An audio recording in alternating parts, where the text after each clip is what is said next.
আচ্ছা, কেন মনে হচ্ছে বিয়ে করে পুরুষরা অসুখী? এটা কে বললো? বুঝবেন না, আপনি আপনার কথা বলতে পারেন, আপনার মন্তব্য বলতে পারেন। আমার তো মনে হয় যে আমি বিয়ে করার পর আমার জীবন রঙিন হলো, জীবনটাকে নতুন ভাবে আবিষ্কার। বিয়ের চেয়ে মজার কিছুই নেই পৃথিবীতে। ভিডিওতে পাল্টে গেছে, কত মজা, কত মজা। তার মানে আরো আমাদের নিউজ রুমের সবাইকে দেখলে বোঝা যায় যে তারিন সদ্য বিয়ে করছে, বিয়ের একটা ভরপুর মৌসুম চলতেছে, কোন স্রোত চলতেছে। তানিয়ার বিয়ে হচ্ছে, খালি বিয়ে বিয়ে আর বিয়ে। বিয়ে করেন, আমি সবাইকে বলি ভাই বিয়ে করেন। হচ্ছে একটা মানুষের জীবনে পরিপূর্ণতা দেয়, এবং বিয়ে হচ্ছে আন্তর্জাতিক স্বীকৃতি, যেটা রাষ্ট্রীয় চরিত্র হরণ করার রাষ্ট্রীয় সনদ।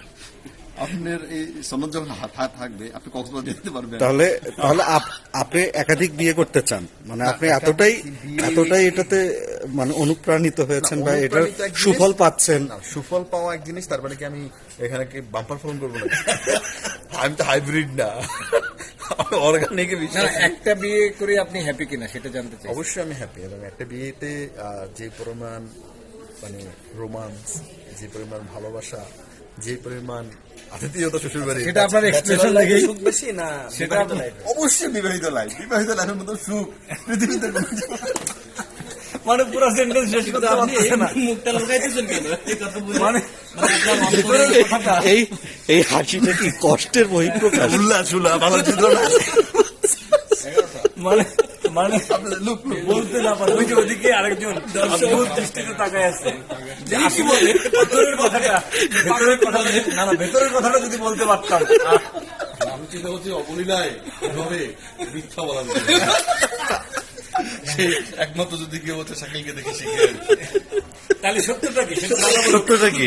সত্যটা তো শাকিল যেটা বলছে এটাই শুনতে হবে। আচ্ছা, বিয়ে করে পুরুষরা কি সুখী? সবসময় সত্য কথা বলা যায় না।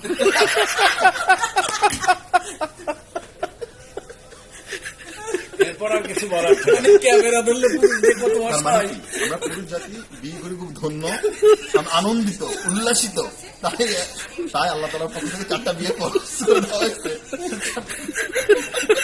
তার মানে আপনি আরো 3টি বিয়ে করতে চান? না, 3টি বিয়ে করতে চাই না। বিষয় হচ্ছে কথার কথা, আমার হাবিব ভাই একটু যেটা বললো যে ওনার অনেক কষ্ট হয়, যদি এখন আর একটা বউ থাকতো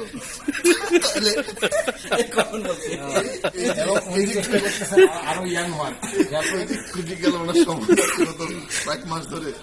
এই যে গ্যাপ, তোর কখন বেশি না এই যে উনি আরো ইয়াং হওয়ার চেষ্টা করছে, তরুণ হয়ে উঠছে।